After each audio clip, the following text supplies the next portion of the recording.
नमस्कार दोस्तों, आपका स्वागत अपने YouTube चैनल पर। आज अपने चर्चा करते हैं जो कल अपने करे थे उसी पर। पहले ले लेते हैं अपने कौन सी, कल अपनी चर्चा चल रही थी प्रारूप समिति पर। तो पहले आपको ये बताना है विप्रारूप समिति का गठन कब किया गया था। जल्दी से बताओ, कल बता दिया था। प्रारूप समिति का गठन कब हो गया था? तो प्रारूप समिति का गठन हो गया था 29 अगस्त 1947 को। कब हो गया था? 29 अगस्त 1947 को प्रारूप समिति का गठन हो गया। प्रारूप समिति में कितने सदस्य थे? तो प्रारूप समिति में सदस्य थे 7। कितने सदस्य? 7 सदस्य थे। ठीक है। और प्रारूप समिति का गठन हो गया। प्रारूप समिति के अध्यक्ष पूछे तो अध्यक्ष का नाम हो जाएगा भीमराव अंबेडकर। अध्यक्ष का नाम क्या है? भीमराव अंबेडकर। भीमराव अंबेडकर क्या थे अपने? अंबेडकर प्रारूप समिति के अपने अध्यक्ष थे। अन्य सदस्यों के नाम आपको कल बता दिए थे। ठीक है। अब अपने नेक्स्ट लेते हैं अन्य समितियां। अन्य समितियां, अन्य समितियों में ये देखो, अन्य समितियां पहले ले लेते हैं अपने संघ शक्ति समिति। संघ शक्ति समिति, संघ शक्ति समिति, एक संघ शक्ति समिति होगी। उसके बाद में ले लेते हैं संघ संविधान समिति। संघ संविधान समिति, संघ संविधान समिति। और एक ले लेते हैं अपने राज्यों के लिए समिति।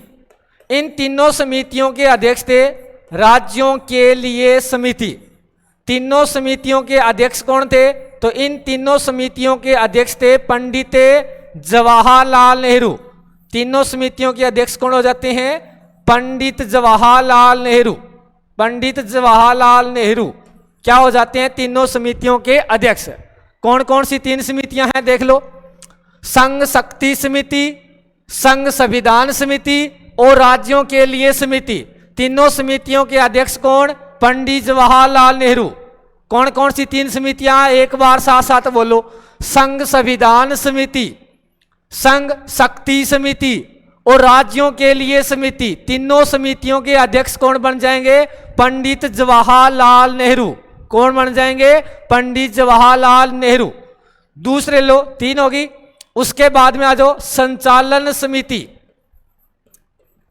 संचालन समिति एक हो जाएगी अपने संचालन समिति। एक प्रक्रिया नियम समिति। प्रक्रिया नियम बोल दो या सीधा नियम बोल दो जी। प्रक्रिया नियम समिति। इन दोनों समितियों के अध्यक्ष हो जाएंगे अपने डॉक्टर राजेंद्र प्रसाद। कौन हो जाएंगे? डॉक्टर राजेंद्र प्रसाद। डॉक्टर राजेंद्र प्रसाद हो जाएंगे 2 समितियों के अध्यक्ष। कौन कौन सी है देखो, संचालन समिति और प्रक्रिया नियम समिति। संचालन समिति और प्रक्रिया नियम समिति के अध्यक्ष कौन है? तो डॉक्टर राजेंद्र प्रसाद। अब एक और है जो याद रखना आप, झंडा समिति। झंडा समिति, झंडा समिति के अध्यक्ष देखो, झंडा समिति के अध्यक्ष पहले थे जे.बी. कृपलानी। कौन थे? जे.बी. कृपलानी क्या थे? झंडा समिति के अध्यक्ष थे। अगर ये ऑप्शन में नहीं मिले तो अपने कर देंगे डॉक्टर राजेंद्र प्रसाद। पहले आपको क्या करना है? पहले आपको करना है जे.बी. कृपलानी। न मिले ऑप्शन तो न मिले तो आपको क्या कर देना है? डॉक्टर राजेंद्र प्रसाद। ठीक है। नेक्स्ट ले लेते हैं। नेक्स्ट आपको आ जाएगी परामर्श समिति। एक तो हो जाएगी परामर्श समिति, एक होगी अपने परामर्श समिति और एक आ जाए मूल अधिकार उप समिति। मौलिक अधिकार, मौलिक अधिकार समिति, मौलिक अधिकार समिति। इन दोनों समितियों के अध्यक्ष हो जाएंगे अपने कौन हो जाएंगे? सरदार वल्लभ भाई पटेल। कौन हो जाएंगे? सरदार वल्लभ भाई पटेल 2 समितियों के अध्यक्ष हो गए। कौन कौन सी 2 समितियों के अध्यक्ष हो जाएंगे? तो एक तो हो जाएगी अपने परामर्श समिति और एक हो जाएगी मौलिक अधिकार समिति। मौलिक अधिकार समिति, दोनों समितियों के अध्यक्ष कौन हो जाएंगे?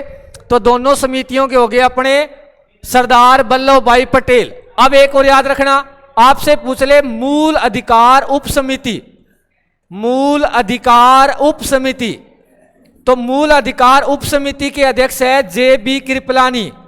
मूल अधिकार उप समिति के अध्यक्ष कौन है? तो मूल अधिकार उप समिति है J B Kripalani. J B Kripalani, J B Kripalani किसके अध्यक्ष है? मूल अधिकार उप समिति के। मूल अधिकार उप समिति के अध्यक्ष कौन? J B Kripalani. मूल अधिकार समिति के अध्यक्ष कौन? सरदार वल्लभ भाई पटेल। दोनों में अंतर याद रखना, ठीक है। उसके बाद में एक है संचालन समिति, एक है कार्य संचालन समिति। कार्य संचालन समिति। अब आपको ये याद रखना है कि कार्य संचालन समिति के अध्यक्ष हो जाएंगे के एम मुंशी। कार्य संचालन समिति के अध्यक्ष कौन हो जाएंगे? तो कार्य संचालन समिति के अध्यक्ष है के एम मुंशी। इन समितियों के क्वेश्चन आते हैं सुमेलित करो। अपने आरएस का एग्जाम हुआ था ना, उसमें भी क्वेश्चन पूछा गया था, और पटवार का एग्जाम हुआ था, उसमें भी सुमेलित करो का क्वेश्चन आया था, ठीक है। बस आपको झंडा समिति का ध्यान रखना। झंडा समिति का पहले अध्यक्ष बना था जे बी कृपलानी, और बाद में अध्यक्ष किसको बना दिया था?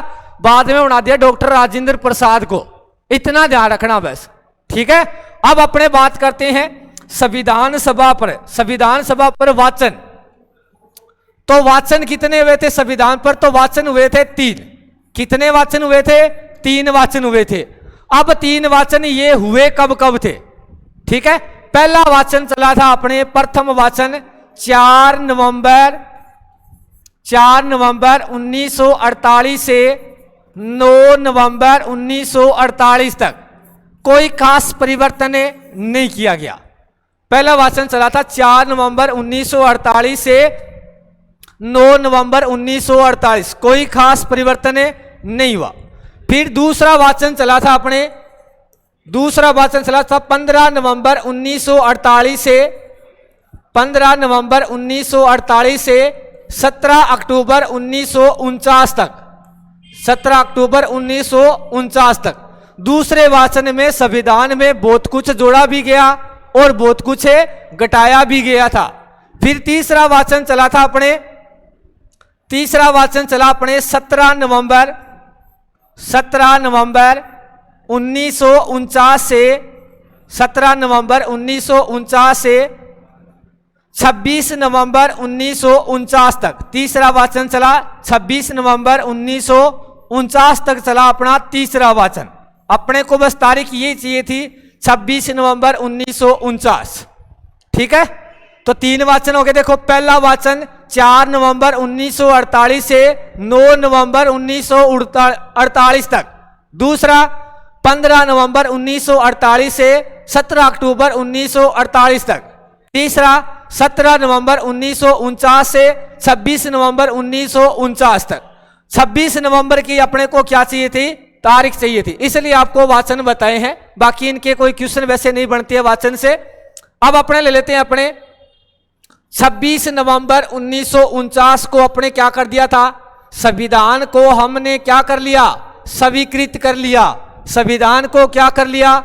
अंगीकृत कर लिया गया, अधिनियमित कर लिया। मतलब इस दिन 26 नवंबर को क्या हो गया था? संविधान का निर्माण हुआ। संविधान का निर्माण, संविधान का क्या कर लिया था? निर्माण कर लिया था। कब? 26 नवंबर 1949 को। उसको अब संविधान का निर्माण हो गया तो 26 नवंबर को संविधान को क्या कर लिया अपनों ने? अधिनियमित कर दिया। और क्या कर लिया? अंगीकृत कर लिया। और क्या कर लिया? स्वीकृत कर लिया। ठीक है, स्वीकृत। तो संविधान को स्वीकार कर कब कर लिया था? 26 नवंबर 1949 को। और इस दिन 26 नवंबर 1949 जो ज्यादा आवश्यक थे, यानी नागरिकता संबंधित थे और सर्वोच्च न्यायालय संबंधित अनुच्छेद थे, 16 अनुच्छेद हमने क्या कर दिया? लागू भी कर दिया था। तो किन से संबंधित है? नागरिकता, नागरिकता व सर्वोच्च न्यायालय, नागरिकता व सर्वोच्च न्यायालय से संबंधित, नागरिकता व सर्वोच्च न्यायालय से संबंधित 16 अनुच्छेदों को नागरिकता व सर्वोच्च न्यायालय से संबंधित 16 अनुच्छेदों को लागू किया गया। 16 अनुच्छेदों को लागू कर दिया गया था। ठीक है, 16 अनुच्छेदों को क्या कर दिया था हमने? लागू कर दिया था। कब? 26 नवंबर 1949 को। संविधान को अपनाते ही अपनों ने क्या कर दिया? 16 अनुच्छेद लागू कर दिए थे। अब वो 16 अनुच्छेद कौन कौन से, थोड़ा उनके बारे में देख लेते हैं। देखो, एक तो था अनुच्छेद 5, एक तो कौन सा है? अनुच्छेद 5 है। उसके बाद में 6, फिर 7, फिर 8, फिर 9। कौन कौन से हो जाएंगे? 5, 6, 7, 8, 9। फिर उसके बाद में अनुच्छेद 60,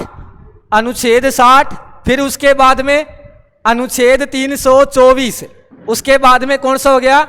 अनुच्छेद 324, अनुच्छेद 366, अनुच्छेद 366, अनुच्छेद 367। देखो, अनुच्छेद 5, 6, 7, 8, 9, 60, 324, 366, 367, 379 ये भी लागू हो गया था। फिर 380, 79, 80, फिर 388, 391, 391, 392, 393, कितने हो गए देख लो, और 394 सारे अनुच्छेद हो जाएंगे। 394, ठीक है। 1, 2, 3, 4, 5, 6, 7, 8, 9, 10, 11, 12, 13, 14, 15, 16 हो गए ना। ये 16 अनुच्छेद हमने लागू कर दिए थे। कब? ये कर दिए थे अपने 26 नवंबर 1949 को नागरिकता व सर्वोच्च न्यायालय से संबंधित 16 अनुच्छेदों को क्या कर दिया? लागू। अब एक बात याद हो रखना, 26 नवंबर एक पेट तारीख आ जाए 26 नवंबर, तो 26 नवंबर को हम किस दिवस के रूप में मनाते हैं? तो 26 नवंबर को हम विधि दिवस के रूप में, 26 नवंबर को हमें विधि दिवस के रूप में मनाते हैं। किस के? विधि दिवस के रूप में 26 नवंबर को मनाया जाता है। ठीक है। अब अपने करते हैं, एक छोटी सी चर्चा हो रही है अपनी संविधान सभा की अंतिम बैठक। संविधान सभा की अंतिम बैठक, संविधान सभा की अंतिम बैठक। अब आप लोग मेरे को इतना बता दो भी, अपने संविधान सभा की अंतिम बैठक कब हुई थी? संविधान सभा की अंतिम बैठक कब हुई थी? तो संविधान सभा की अंतिम बैठक हुई थी 24 जनवरी 1950 को। क्या हुई थी? अपने संविधान सभा की अंतिम बैठक हुई थी। ठीक है। अब इस अंतिम बैठक में राष्ट्रीय गीत व राष्ट्रगान दोनों को अपनाया गया था। इस अंतिम बैठक में राष्ट्रगीत,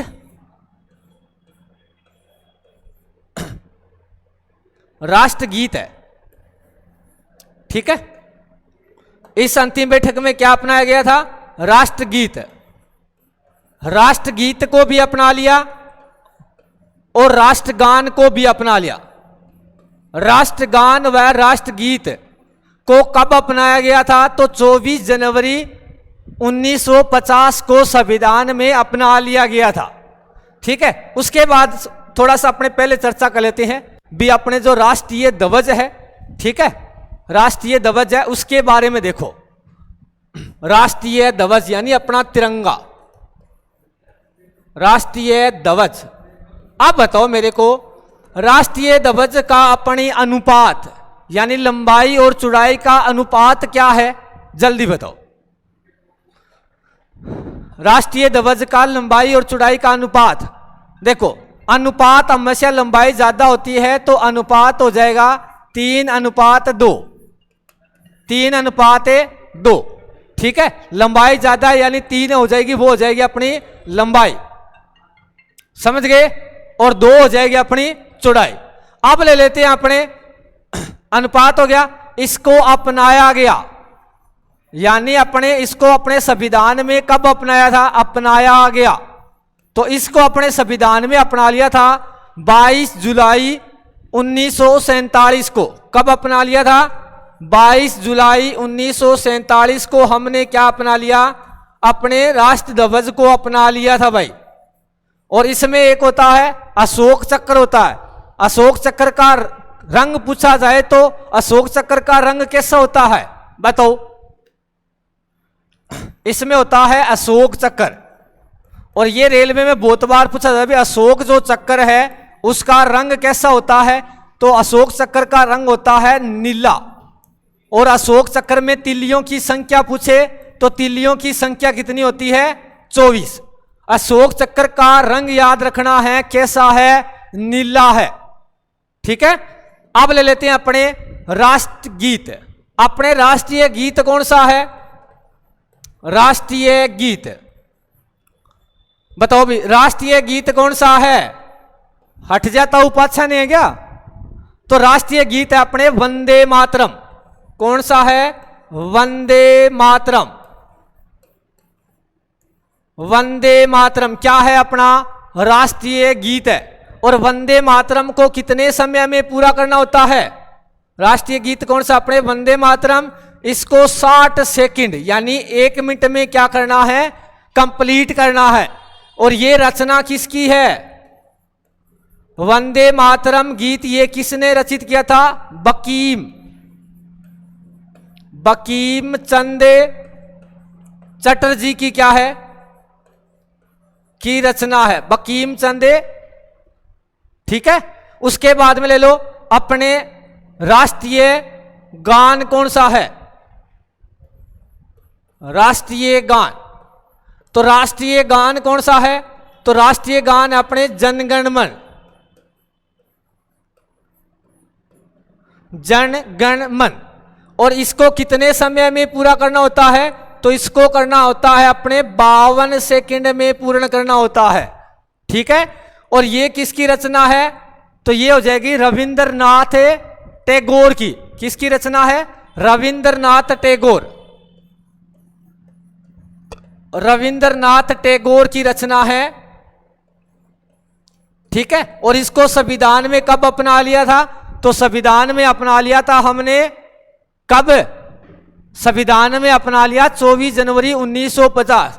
अब आपसे पूछ ले ये अपने राष्ट्रीय गीत सबसे पहले कब गाया गया? तो राष्ट्रीय गीत सबसे पहले गया था 1911 में कलकत्ता में। कलकत्ता में क्या कर दिया था? 1911 में सर्वप्रथम में गाया गया था राष्ट्रीय गान। ठीक है। उसके बाद में ले लेते हैं। अब एक बात याद रखनी है, अभी अंतिम जो बैठक थी, अंतिम बैठक में कितने सदस्यों ने भाग लिया था? तो याद रखना अंतिम बैठक में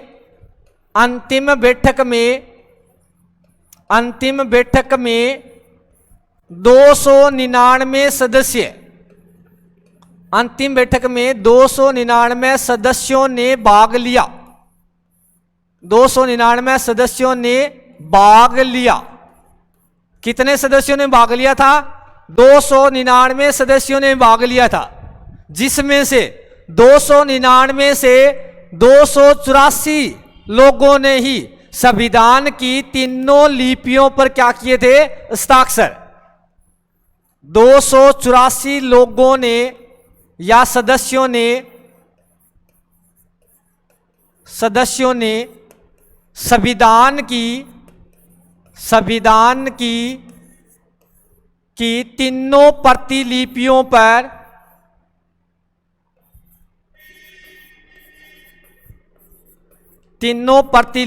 पर हस्ताक्षर किए। तीनों प्रतिलिपियों पर क्या किए गए थे? हस्ताक्षर किए थे। अब आपसे पूछ ले भी सबसे सर्वप्रथम हस्ताक्षर करने वाला कौन था? तीनों प्रतिलिपियों पर सर्वप्रथम हस्ताक्षर करता था, सर्वप्रथम हस्ताक्षर करता। तो सर्वप्रथम हस्ताक्षर किए थे पंडित जवाहरलाल नेहरू ने। पंडित जवाहरलाल नेहरू ने क्या किए थे? सर्वप्रथम हस्ताक्षर किए थे। अब आपसे पूछ ले सबसे अंतिम हस्ताक्षरकर्ता, सबसे अंतिम, तो सबसे अंतिम हस्ताक्षर करने वाले थे, सबसे अंतिम हस्ताक्षर किए थे डॉक्टर राजेंद्र प्रसाद ने। किसने किए थे?